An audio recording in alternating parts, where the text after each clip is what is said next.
न मे पार्थास्ति कर्तव्यम त्रिषु लोकेषु किंचन नानवाप्तम अवाप्तव्यम वर्त एव च कर्मणि।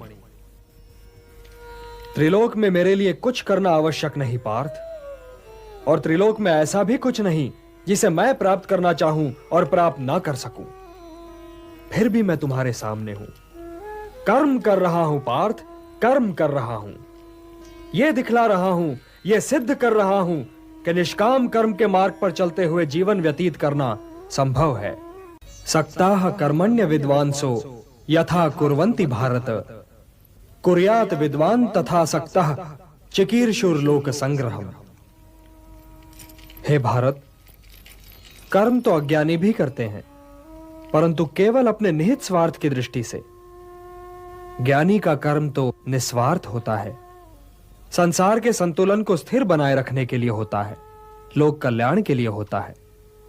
इसलिए हे पार्थ, अपने मन पर कोई बोझ न लो, अपना कर्म मुझे अर्पण कर दो और यह धर्म युद्ध करो। कर्तव्य पालन के मार्ग पर तो मृत्यु भी कल्याणकारी हो जाती है। यदि पितामह, गुरुजनों और सगे संबंधियों का तुम्हें वध भी करना पड़े, तब भी तुम्हें पाप नहीं लगेगा, क्योंकि कर्तव्य पालन पाप रहित होता है पार्थ। कर्तव्य पालन पाप रहित होता है।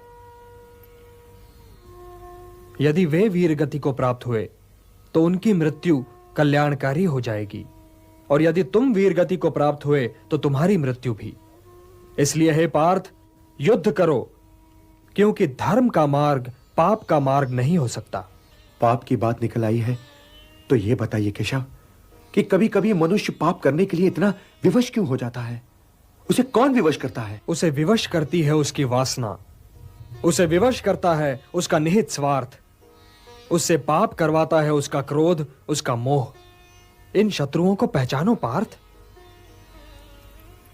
जैसे धुआं अग्नि को ढक देता है, या धूल दर्पण को, या झिल्ली गर्भ को, वैसे ही ज्ञान को ढक देते हैं काम, मोह और वासना।